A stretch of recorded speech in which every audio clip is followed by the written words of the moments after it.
میں کہاں جاؤں، کیا کروں؟ گھر والوں نے بھی میرے ساتھ بہت زیادتی کی تھی۔ محض پیسے کے لیے اندھے شخص کے ساتھ مجھے بیاہ دیا تھا، ایک ایسا انسان جو اپنی مرضی سے دنیا کو دیکھ بھی نہیں سکتا، کہیں پہ اکیلے آ جا نہیں سکتا، اسے میرا ہمسفر بنا دیا تھا۔ میرے گھر والوں کو تو اس چیز کا فائدہ ہو گیا تھا، انہیں اپنی ضرورت کو پورا کرنے کے لیے پیسہ مل گیا تھا، مگر میں کہاں جاتی؟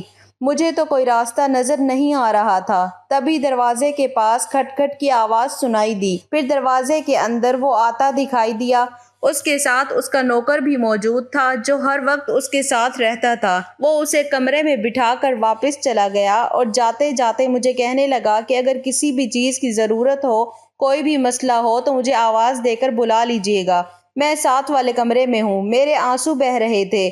میں نے ہاں میں سر ہلا دیا اور میرا شوہر میرے پاس بیٹھ گیا اور اپنے ہاتھوں سے ٹٹول کر میرے ناخن دیکھنے لگا تھا۔ غصے کی ایک لہر میرے پورے وجود میں دوڑ گئی تھی۔ میں نے اس کا ہاتھ پیچھے جھٹک دیا تھا۔ اس کے چہرے پر حیرت کے تاثرات تھے، وہ اس رد عمل کے لیے تیار نہیں تھا۔ وہ تو یہ سمجھ رہا تھا کہ میں غریب خاندان کی لڑکی ہوں جو اس کی دولت سے مرعوب ہو کر شادی کر رہی تھی۔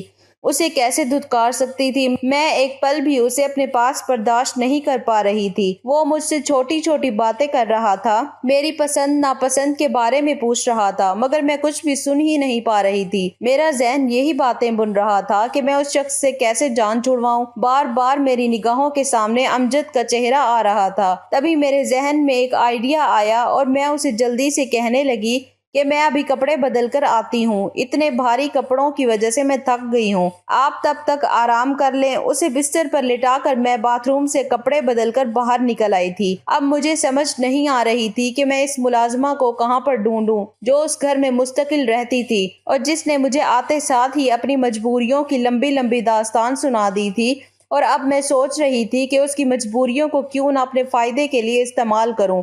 میں کمرے سے باہر نکل آئی۔ سامنے ہی ایک طرف ملازموں کے کوارٹرز تھے، سامنے ہی چوکیدار تھا۔ وہ مجھے دیکھ کر حیران رہ گیا۔ بیگم صاحبہ، آپ اس وقت باہر کیا کر رہی ہیں؟ آپ کو کوئی کام تھا؟ میں نے اسے کہا کہ مجھے شازیہ سے بات کرنی ہے۔ کہاں ہے وہ؟ اسے بلا دو۔ تبھی چوکیدار شازیہ کو بلا کر لایا۔ وہ شاید سو رہی تھی۔ میں نے اسے جگایا۔ وہ حیران نظروں سے مجھے دیکھنے لگی اور پوچھنے لگی، کچھ چاہیے تھا بیگم صاحبہ؟ میں اس کا ہاتھ پکڑ کر لاؤنج میں لے آئی اور اپنے ہاتھ میں پہنی ہوئی قیمتی سونے کی انگوٹھی اس کے ہاتھ پہ رکھ دی جو بری میں میرے شوہر نے میرے زیورات کے ساتھ بھجوائی تھی۔ مجھے وہ انگوٹھی بہت پسند آئی تھی، مگر اب جو میں کرنے جا رہی تھی اس کے لیے مجھے اپنی پسندیدہ چیز سے قربانی دینا اتنا مشکل نہیں لگ رہا تھا۔ میں نے شازیہ کو کہا، تم سے مجھے ایک کام ہے اور اگر تم میرا وہ کام کر دو تو میں تمہیں 50,000 روپے دوں گی۔ تم نے کہا تھا کہ تمہاری بیٹی بیمار ہے، اس کے علاج کے لیے تمہیں پیسے چاہیے۔ وہ حیران نظروں سے مجھے دیکھنے لگی۔ میں نے اس سے کہا کہ میں تمہاری بیٹی کا علاج بھی کروا دوں گی اور تمہاری تمام ضرورتوں کو بھی پورا کر دوں گی، بس تمہیں میرا یہ کام کرنا ہوگا۔ جب میں نے اسے یہ بات بتائی تو وہ ہکا بکا رہ گئی۔ پھر وہ کانوں کو ہاتھ لگانے لگی اور کہنے لگی، میرے بندے کو اگر یہ پتہ چل گیا تو نہ جانے کیا ہوگا۔ بی بی جی، آپ ایسا مت کریں۔ مگر میں نے اسے بازو سے پکڑ کر جھنجھوڑ دیا اور اسے کہنے لگی کہ تو پھر میں تم پر چوری کا الزام لگا کر تمہیں اس گھر سے باہر نکلوا دوں گی۔ وہ پھٹی پھٹی آنکھوں سے میرے چہرے کی طرف دیکھنے لگی۔ اس کے پاس کوئی چارہ نہیں رہا تھا کہ وہ میری بات مان لے۔ تب ہی وہ میری بات پر راضی ہو گئی اور میرے ساتھ کمرے میں چلی گئی تھی۔ میں اسے اپنی جگہ پر بستر پر لٹا کر خود کمرے سے باہر نکل آئی اور تقریباً 1 گھنٹے کے بعد وہ کمرے سے سر جھکائے نکلی تو وہ خوشی کی ایک لہر میرے پورے وجود میں اتر گئی تھی۔ میں نے اس کا شکریہ ادا کیا اور وہ جھکی نظروں کے ساتھ وہاں سے چلی گئی۔ وہ غریب تھی مگر بے غیرت نہیں تھی۔ مجبوری کی وجہ سے اسے یہ کام کرنا پڑا تھا۔ میں جب کمرے میں آئی تو میرا شوہر سو رہا تھا۔ میں بھی ایک جگہ پر لیٹ گئی اور سوچنے لگی کہ بر وقت میرے دماغ نے کام کر لیا، ورنہ اس شخص کو برداشت کرنا میرے لیے ممکن نہیں تھا۔ وہ مجھ سے بہت اچھے طریقے سے بات کرتا، میرا بہت خیال رکھتا، مجھ سے بہت محبت کرتا تھا، مگر اسے دیکھ کر ایک نفرت کا احساس میرے پورے وجود میں چھا جاتا اور مجھے سخت ناگواری کا احساس ہونے لگتا تھا۔ میرا تو دوبارہ اپنے امی ابو سے بات کرنے کا دل ہی نہیں کر رہا تھا۔ جو کچھ انہوں نے میرے ساتھ کیا تھا اس کے بعد میں واپس جانے پر تیار نہیں تھی۔ پھر ایک دن امی خود آ گئیں اور روتے ہوئے مجھے گلے سے لگا لیا اور شکوہ کرنے لگی کہ تم اتنے دن سے ایک بار بھی ملنے کے لیے نہیں آئی امی کی بات سن کر میرا دل اداس ہو گیا تھا۔ تبھی میرا شوہر بھی کہنے لگا کہ تم ان کے ساتھ کچھ دن کے لیے چلی جاؤ۔ یوں میں بجھے دل سے امی کے ساتھ رہنے کے لیے آ گئی تھی۔ اور پھر ایک دن میری امجد سے ملاقات ہوئی تھی۔ اس کو دیکھ کر پرانی محبت بیدار ہو گئی۔ اس نے بھی ایک شکوہ کن نظر مجھ پر ڈالی اور دوبارہ سے وہ اپنے کام میں مصروف ہو گیا تھا۔ وہ اس وقت چھت پر پتنگ اڑا رہا تھا۔ کافی دیر تک میں نے اسے نظر انداز کرنے کی کوشش کی، مگر جب خود پر قابو نہ پا سکی تو بالآخر میں دل کے ہاتھوں مجبور ہو کر اس سے مخاطب ہو بیٹھی تھی۔ اور پھر اس کی شکوے بھری باتیں سن کر مجھے اندازہ ہو گیا کہ وہ بہت دکھی ہے۔ اس سے زیادہ تو میں دکھی تھی۔ اس سب میں میرا کوئی قصور بھی نہیں تھا۔ اس کے چہرے کی طرف دیکھتے ہوئے میرے ذہن میں وہ پرانا خیال آیا اور میں سوچنے لگی کہ اس خیال کو پایا تکمیل تک کیسے پہنچاؤں۔ گھر آنے کے بعد میں نے اپنے منصوبے پر عمل درآمد کرنا شروع کر دیا تھا۔ وہ ملازمہ اپنی مجبوری کی وجہ سے میری بات ماننے پر مجبور تھی۔ اس کی طرف سے تو مجھے اطمینان تھا کہ وہ یہ بات کسی کو نہیں بتا سکتی۔ دوسری طرف صفدر تھا جو میرے شوہر کا چمچہ تھا۔ وہ اس کا بہت زیادہ مخلص تھا، ہر بات اسے بتاتا تھا۔ اسے راستے سے ہٹانے کے لیے پھر میں نے یہ منصوبہ بنایا۔ آدھی رات کو فون کر کے میں نے اسے کمرے میں یہ کہہ کر بلایا کہ میرے شوہر کی طبیعت خراب ہے۔ وہ فوراً سے کمرے میں آ گیا۔ تب میں چیخنے لگی، شور مچانے لگی۔ میرا شوہر بھی ہڑبڑا کر اٹھ بیٹھا اور جب مجھ سے رونے کی وجہ پوچھی تو میں اسے کہنے لگی کہ تمہارے ملازم نے میرے ساتھ بدتمیزی کرنے کی کوشش کی ہے۔ صفدر یہ سن کر پریشان ہو گیا تھا۔ اس نے اپنی صفائی دینے کی بہت کوشش کی، مگر میرے شوہر نے وہی سنا جو میں نے اسے سنایا تھا اور وہی دیکھا جو میں اسے دکھا رہی تھی، اور اس نے پھر صفدر کو اس نوکری سے نکال دیا تھا۔ صفدر نے بے گناہی ثابت کرنے کی بہت کوشش کی، مگر اسے بالکل بھی اس میں کامیابی حاصل نہیں ہوئی تھی۔ اور اب سوچے سمجھے منصوبے کے تحت میں نے اپنے شوہر کو کہا کہ میرا دور کا کزن ہے، ویسے بھی اسے نوکری کی تلاش ہے، وہ آپ کے ساتھ رہے گا، آپ کا خیال بھی رکھے گا۔ یہ سن کر میرے شوہر کہنے لگے کہ اگر تم ایسا کہہ رہی ہو تو صحیح ہی ہوگا، اور ویسے بھی تم سے زیادہ میرے ساتھ اور کون مخلص ہو سکتا ہے۔ ان کی بات سن کر ایک پل کو میں شرمندگی کی گہرائی میں ڈوب گئی تھی کہ میں ان کے ساتھ کیا کر رہی تھی اور ان کے میرے بارے میں کیسے جذبات تھے، مگر میں نے اپنے جذبات کو سلا دیا تھا اور پھر میں نے امجد کو گھر میں رکھ لیا تھا۔ اسے صفدر کی جگہ دے دی تھی اور وہ بھی میری وجہ سے یہ کام کرنے پر تیار ہو گیا تھا۔ یہ اتنا بڑا گھر تھا، یہاں پر وہ آرام سے رہ رہا تھا، اسے کسی چیز کی کوئی کمی نہیں تھی اور یہاں پر اسے میری موجودگی بھی میسر تھی۔ ہم دونوں ہی بہت خوش تھے، کامیابی سے کھیل کھیل رہے تھے۔ میں اپنی ملازمہ کو اپنے کمرے میں بلا لیتی تھی اور خود امجد کے کمرے میں چلی جاتی تھی۔ سب کچھ میری مرضی کے مطابق ہو رہا تھا۔ ایک دن میرے شوہر کہنے لگے کہ میں کام کے سلسلے میں ملک سے باہر جانا چاہتا ہوں۔ یہ سن کر میں بوکھلا گئی کہ اگر وہ ملک سے باہر جائیں گے تو امجد بھی تو ان کے ساتھ جائے گا، اور امجد کے بغیر میں کیسے رہ سکتی ہوں۔ تبھی باتوں باتوں میں نے اپنے شوہر سے پوچھا کہ آپ اپنے ساتھ کس کو لے کر جائیں گے؟ آپ کا خیال رکھنے کے لیے بھی کوئی ہونا چاہیے۔ وہ کہنے لگے کہ میرے ساتھ میرا دوست جا رہا ہے، وہ میرا خیال رکھے گا۔ ان کی بات سن کر میں مطمئن ہو گئی۔ مجھے بھلا اس بات پر کیا اعتراض ہو سکتا تھا؟ وہ پھر ملک سے باہر چلے گئے تھے۔ یہ ایک مہینہ میں نے بہت بھرپور انداز میں گزارا تھا۔ اپنے شوہر کے پیسے کا استعمال کرتے ہوئے میں امجد کے ساتھ عیش کر رہی تھی۔ پورے پاکستان میں وہ جگہیں جہاں پر میں کبھی جانے کا تصور بھی نہیں کر سکتی تھی، ان سب جگہوں پر نہ صرف ہم دونوں گھومنے کے لیے گئے تھے بلکہ ہم دونوں نے بہت زیادہ انجوائے کیا تھا۔ زندگی میں آنے والے یہ لمحات ہم لوگوں نے بھرپور طریقے سے گزارے تھے۔ ہم دونوں ہی بہت خوش تھے۔ اور پھر ایک مہینے کے بعد جب میرے شوہر گھر آ گئے تو وہ پہلے سے بدلے ہوئے لگ رہے تھے۔ انہوں نے مجھ سے نارمل انداز میں ہی بات کی تھی، مگر پھر بھی ان کا لہجہ بدلا ہوا تھا۔ دیکھنے میں بھی وہ پہلے سے زیادہ صحت مند ہو گئے تھے۔ ان کے چہرے پر بھی سنجیدگی تھی۔ اور رات کو پھر حسب معمول میں نے ملازمہ کو اپنے کمرے میں بلا لیا اور پھر خود امجد کے کمرے میں چلی گئی۔ مجھے اس کے کمرے میں گئے ہوئے تھوڑی ہی دیر گزری تھی جب ایک دم دروازہ کھلا اور کمرے کی لائٹ آن ہو گئی، اور جب میں نے پیچھے مڑ کر دیکھا تو میں نے جب آنکھیں کھولی تو گھر میں غربت کا ماحول دیکھا تھا۔ ساری زندگی میں نے ہر چیز کے لیے ترستے ہوئے گزاری تھی۔ گھر میں امی ابو کے علاوہ ہم 5 بہن بھائی تھے۔ میں بہن بھائیوں میں سب سے بڑی تھی، یوں گھر کے کام کاج کی ساری ذمہ داریاں مجھ پر ہی تھیں۔ باقی بہن بھائیوں کو چھوٹا ہونے کی وجہ سے پھر بھی رعایت مل جایا کرتی تھی۔ امی کا عتاب کا نشانہ بھی میں ہی زیادہ تر ہوا کرتی تھی۔ امی کو بھی میری حرکتوں پر کافی زیادہ اعتراض رہتا تھا۔ انہیں میرا سہیلیوں کے گھر آنے جانے پر، زیادہ وقت چھت پر گزارنے پر، غرض یہ کہ بہت ساری باتوں پر اعتراض تھا، جنہیں میں ایک کان سے سن کر دوسرے کان سے نکال دیا کرتی تھی۔ مجھے ایسا لگتا تھا جیسے امی ہم بہن بھائیوں سے محبت نہیں کرتی، انہوں نے بس ہمیں پیدا کر کے دنیا میں لانے کی ذمہ داری ہی نبھائی ہے۔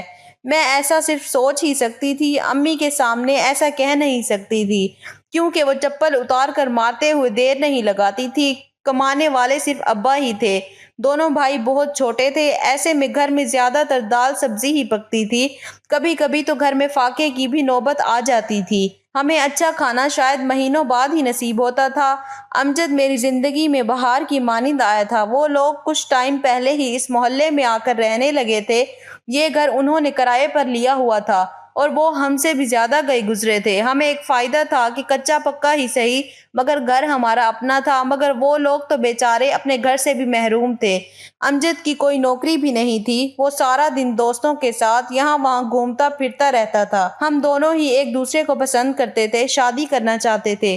جب امجد نے میرے لیے رشتہ بھجوایا تو اماں ابا نے یہ کہہ کر اسی وقت انکار کر دیا کہ لڑکے کا چلن ٹھیک نہیں ہے اور نہ ہی وہ کوئی نوکری کرتا ہے۔ ایسے نکھٹو انسان کے ساتھ بیاہنے کا کیا فائدہ جو بیٹی ہر دوسرے تیسرے دن رو کر میکے کی دہلیز پر آتی رہے۔ اماں کی بات ایک حد تک معقول تھی، مگر میں پھر بھی اپنے فیصلے سے پیچھے ہٹنے کو تیار نہیں تھی۔ میں نے جب اس بات پر احتجاج کیا تو اماں نے میری بہت زیادہ پٹائی کی تھی، اور اماں سے مار کھانے کے باوجود بھی میں اپنی بات سے پیچھے نہیں ہٹ رہی تھی۔ انہی دنوں ابا اماں کے ساتھ نہ جانے کیا سرگوشیاں کرتے رہتے تھے، اور مجھے ایسا لگ رہا تھا جیسے وہ لوگ میرے بارے میں کوئی کھچڑی پکا رہے تھے، مگر میں یہ بھی جانتی تھی کہ میری مرضی کے بغیر وہ کچھ بھی نہیں کر سکتے تھے، کیونکہ وہ جانتے تھے کہ میں کافی زیادہ ضدی لڑکی ہوں۔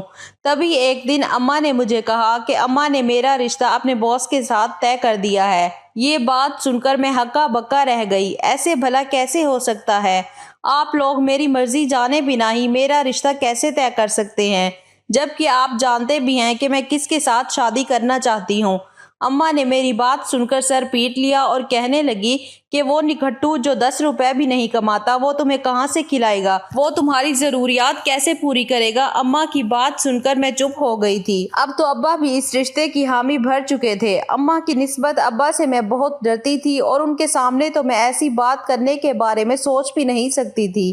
ابا کو گردوں کا مسئلہ تھا، انہیں پچھلے کئی سالوں سے شوگر کی بیماری تھی، اور اب جب انہوں نے میرا رشتہ طے کر لیا تو ان کے باس نے ان کی بہت مالی مدد بھی کی تھی، جس کے بارے میں مجھے بہت بعد میں اندازہ ہوا تھا۔ اور پھر جب شادی سے پہلے ہی میرے لیے قیمتی زیورات اور ڈھیروں ڈھیر کپڑے آئے تو یہ دیکھ کر کچھ پل کے لیے میں بھی وقتی طور پر بہل گئی تھی، اور پھر شادی کی تیاریاں کرنے لگی۔ جب مجھے اماں نے ڈرتے ڈرتے شادی والے دن یہ بتایا کہ میرا ہونے والا شوہر اندھا ہے، اسے نظر نہیں آتا، تو یہ سن کر میں نے ایک جھٹکے سے سر اٹھایا تھا۔ اماں، آپ لوگوں نے میری زندگی برباد کر دی۔ آخر آپ لوگوں نے کیا سوچ کر اس شخص سے میری شادی کی ہے؟ میری حالت دیکھ کر اماں ہڑبڑا گئی اور کہنے لگی، ارے تو کیا ہوا، لڑکا بہت امیر ہے، پیسوں میں کھیلے گی تو، اور تمہارے ابا کہہ رہے تھے کہ اس کا علاج ممکن ہے۔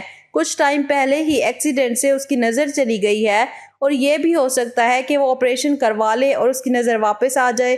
تم فکر کیوں کرتی ہو؟ اماں کی بات سن کر میں چپ ہو گئی، مگر میرے دل میں اس شخص کے لیے بے انتہا نفرت پیدا ہو گئی تھی، اور اسی نفرت نے مجھے بغاوت کرنے پر اکسایا، اور میں نفرت کی آگ میں گناہ کی طرف چلی گئی، جس نے اپنے پیسے کے بل بوتے پر معذور ہونے کے باوجود بھی مجھے خرید لیا تھا اور مجھے میری محبت سے دور کر دیا تھا۔ میں دل میں بے تحاشا نفرت اور بدگمانیاں لے کر اس گھر میں آئی تھی۔ اسے اپنے روبرو دیکھ کر بھی میرے دل سے اس کے لیے نفرت کم نہیں ہوئی تھی، بلکہ میں تو اس کی اس کمزوری سے فائدہ اٹھانے کا سوچ رہی تھی، اور بالآخر میں اپنے مقصد میں کامیاب ہو ہی گئی تھی۔ بلکہ ایک طرح سے تو میں اس گھر میں خوش تھی۔ ایک تو مجھے اس کی غربت بھی برداشت نہیں کرنی پڑتی تھی، دوسرا میرا محبوب بھی ہر وقت میرے پاس رہتا تھا، اور میں پیسے میں بھی کھیل رہی تھی، ہر عیش و آرام مجھے میسر تھا، اب جب ہم دونوں ساری دنیا سے بے خبر ہو کر ایک دوسرے میں مدہوش تھے تو کمرے کی لائٹ آن ہونے پر ہم دونوں ہڑبڑا کر اٹھ بیٹھے۔ دروازے کے بیچ میرا شوہر کھڑا تھا، وہ بالکل سامنے دیکھ رہا تھا۔ اسے دیکھ کر ایک پل کو میری سانسیں رک گئی، مگر اس کے اندھا ہونے کا سوچ کر میری سانس میں سانس آئی تھی۔ کافی دیر تک وہ وہیں پر کھڑا رہا۔ اسے دیکھ کر ہم لوگ پھر سے ایک دوسرے میں مصروف ہو گئے تھے۔ وہ دروازہ بند کر کے وہاں سے چلا گیا تھا۔ اپنے شوہر کی یہ کمزوری میرے لیے بہت فائدہ مند ثابت ہوئی تھی، اور اگلے دن جب میں صبح ناشتہ کرنے کے لیے ٹیبل پر آئی تو یہ دیکھ کر میں ہکا بکا رہ گئی۔ سامنے ٹیبل پر میرا شوہر بیٹھا ہوا تھا، اور حیرانگی کی بات یہ تھی کہ اس کے ہاتھوں میں ایک اخبار تھا۔ آنکھوں پہ گلاس ٹکائے وہ اخبار پڑھنے میں مصروف تھا۔ میں نے اور امجد نے حیران و پریشان نظر ایک دوسرے پر ڈالی۔ یہ سب کیا تھا؟ تبھی میرے شوہر نے مجھ پر ایک بھرپور نظر ڈالی اور کہنے لگے کہ میں تمہیں ایک خوشخبری سنانا بھول گیا تھا کہ میں باہر اپنی آنکھوں کا آپریشن کروانے کے لیے گیا تھا اور میری نظر واپس آ گئی ہے۔ اس کی بات سن کر میرا اوپر کا سانس اوپر، نیچے کا سانس نیچے ہی رہ گیا تھا۔ اس کا مطلب تھا کہ رات جو کچھ بھی ہوا تھا اس نے دیکھ لیا تھا۔ اس پر میری حقیقت کھل گئی تھی۔ میرے چہرے کے تاثرات دیکھ کر وہ مسکرایا اور کہنے لگا کہ میں نے تم پر اعتبار کیا تھا، تم سے سچی محبت کی تھی۔ جب تم نے صفدر پر الزام لگایا تھا تو تبھی میں چونک گیا تھا، اور پھر آفس میں جانے کے بعد میں نے صفدر کو اپنے آفس میں بلایا تو ہچکچاتے ہوئے اس نے مجھے بتایا کہ تم جھوٹ بول رہی ہو، اس پر الزام لگا رہی ہو، اس سب میں نہ جانے تمہارا کیا مقصد ہے، اور تبھی میں تمہاری حقیقت خود جاننا چاہتا تھا۔ میں کسی اور کے منہ سے تمہارے بارے میں کچھ بھی نہیں سننا چاہتا تھا، اور مجھے یہ بھی خبر نہیں تھی کہ وہ سچ کہہ رہا ہے یا جھوٹ کہہ رہا ہے۔ اور اب جب میں آپریشن کروا کر واپس آیا تو تم نے جب ملازمہ کو میرے کمرے میں بھیجا تو میں ٹھٹک گیا تھا۔ ملازمہ بھی مجھے اندھا سمجھ رہی تھی، مگر جب میں نے اس سے بات کی اور اس سے یہ سب پوچھا تو پہلے تو وہ ڈر گئی اور پھر روتے ہوئے کہنے لگی کہ میں مجبور تھی، میں نے جو کچھ بھی کیا مجبوری کی وجہ سے کیا۔ اس کی بات سن کر غصے کی ایک شدید لہر میرے وجود میں آ گئی تھی۔ تبھی میں اپنا شک دور کرنے کے لیے اس کمرے میں آیا تو مجھے اندازہ ہو گیا کہ تم یہ سب کچھ کیوں کر رہی تھی۔ اس نے میرے ہاتھ میں ایک خاکی رنگ کا لفافہ دیا اور کہنے لگا کہ اس میں تمہارے طلاق کے کاغذات ہیں، میں نے تمہیں اپنے رشتے سے آزاد کر دیا ہے۔ میں نے بے یقینی سے اس پر نظر ڈالی تھی۔ اس نے تو مجھے معافی مانگنے کا موقع بھی نہیں دیا تھا اور فیصلہ سنا دیا۔ تبھی اس نے ایک اور فائل میرے حوالے کی اور کہنے لگا کہ یہ چھوٹا سا اپارٹمنٹ میں نے تمہارے نام خریدا تھا، چونکہ یہ تمہارا تحفہ تھا، تمہارے لیے خریدا تھا، تو یہ میں تمہارے ہاتھ میں ہی دینا چاہتا ہوں۔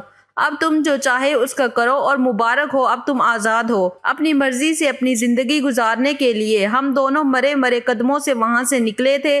یہ بھی غنیمت تھا کہ اس نے میرے نام اپارٹمنٹ کر دیا تھا اور میرے بیگ میں بھی اچھے خاصے پیسے موجود تھے۔ واپس آتے ہوئے میں اپنے کپڑے اور تمام زیورات بھی اٹھا کر لے آئی تھی، جو کہ کافی ٹائم تک ہم دونوں کی ضروریات پوری کرنے کے لیے کافی تھے۔ ہم دونوں اس اپارٹمنٹ میں آ کر رہنے لگے اور پھر عدت مکمل ہوتے ہی میں نے امجد پر زور دینا شروع کر دیا کہ مجھ سے نکاح کر لو۔ اس نے مجھ سے شادی کر لی تھی۔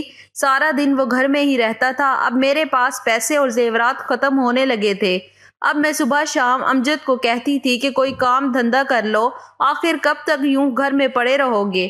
جب بھی میں اسے یہ بات کہتی تو وہ مجھے پیار سے ٹال دیتا، مگر اب میری برداشت جواب دے گئی تھی۔ اب میں اسے غصے سے یہ بات کہتی تھی، اسی وجہ سے اس نے مجھ پر ہاتھ اٹھانا بھی شروع کر دیا تھا۔ میں جب بھی اسے کمانے کی بات کرتی تو وہ مجھ پر غصہ کرنے لگتا، مجھے مارنے لگتا۔ وہ تو نکٹو انسان تھا، اسے تو کام کرنے کی عادت ہی نہیں تھی۔ اماں کی بات بالکل صحیح تھی، وہ صرف آوارہ گردی ہی کر سکتا تھا، بہت اچھی اچھی باتیں کر سکتا تھا، اس کے علاوہ اس میں کوئی گن نہیں تھا، مگر افسوس کہ میں انہی خوبیوں کی وجہ سے اس پر مرتی تھی اور اپنا ہنستا بستا گھر اجاڑ بیٹھی تھی۔ میرے ماں باپ مجھ سے ناراض تھے، وہ میری شکل دیکھنے کے بھی روادار نہیں تھے، اور یہاں پر میں ہر وقت جلتے کٹتے دن گزار رہی تھی۔ تعلیم بھی میری میٹرک تک تھی، مجھے کسی اچھی جگہ پر نوکری بھی نہیں مل سکتی تھی۔ تبھی میں نے ایک فیکٹری میں کام کرنا شروع کر دیا تھا۔ صبح سے لے کر شام تک میں فیکٹری میں کام کرتی رہتی تھی، اور جب گھر میں آتی تو میرا شوہر اپنے بستر پر لیٹا ہوا ٹی وی دیکھنے میں مصروف ہوتا تھا۔ اسے دیکھ کر غصے کی لہر میرے وجود میں دوڑ جاتی تھی، اور پھر سارے دن کی تھکی ہاری میں گھر کے کام کرنے میں مصروف ہو جاتی تھی۔ بار بار میری آنکھوں سے آنسو بہتے اور مجھے اپنے وہ عیش بھرے دن یاد آ جاتے جو میں نے اپنے پرانے شوہر کے گھر میں گزارے تھے، اور اب تو وہ دن جیسے میرے خواب بن کر رہ گئے تھے۔ میں اپنے گناہوں کی وجہ سے یہ اذیت اور ذلت بھرے دن گزارنے پر مجبور ہو گئی تھی۔ اماں کے گھر جاتی تو وہ بھی مجھے دیکھ کر منہ دوسری طرف کر دیا کرتی تھی۔ میں روتے چہرے کے ساتھ وہاں سے واپس آتی۔ میں گھر اور نوکری میں جیسے کوئی چکر بن کر رہ گئی تھی۔ میں اب ہر لمحے پچھتاتی رہتی تھی۔ اگر میں اماں کی بات مانتی اور تھوڑا سا سمجھ سے کام لیتی، اپنے شوہر کو عزت اور محبت دیتی، اماں نے مجھے کہا بھی تھا کہ آپریشن کے بعد وہ ٹھیک ہو جائے گا، مگر میں ہی اس کی نفرت میں باولی ہوئے جا رہی تھی۔ آج اس کے ساتھ اس کے گھر میں عیش و آرام کی زندگی گزار رہی ہوتی، اور اب تو اس کی آنکھیں واپس ٹھیک ہو چکی تھی۔ اماں صحیح کہتی تھی کہ تم بہت جلد باز ہو، اور آج اسی جلد بازی کی وجہ سے میں کہیں بھی نہیں رہی تھی۔ اب مجھے امجد کے ساتھ ہی ہر حال میں گزارا کرنا تھا، کیونکہ میرا وہ اپنا انتخاب تھا، اور امجد کو پتا تھا کہ مجھ پر واپسی کے سارے دروازے بند ہو چکے ہیں، اور میں اسے چھوڑ کر کہیں نہیں جاؤں گی۔ اور اس اپارٹمنٹ میں وہ آرام سے رہتا تھا، اور میں سارا دن کام کاج کر کے گھر کا چولہا جلا رہی تھی۔ مجھ جیسی عورتوں کے ساتھ ایسا ہی عبرتناک انجام ہوتا ہے۔ تو یہ تھی ناظرین ہماری آج کی کہانی اگر پسند آئی ہو تو کہانی کو لائک اور شیئر کر دیجیے گا، اور میرے چینل کو سبسکرائب کر لیجیے گا تاکہ مزید اس طرح کی کہانیوں کا نوٹیفیکیشن آپ کو بر وقت ملتا رہے۔ ملتے ہیں ایک نئی ویڈیو کے ساتھ، تب تک کے لیے اپنا خیال رکھیے گا، دعاؤں میں یاد رکھیے گا۔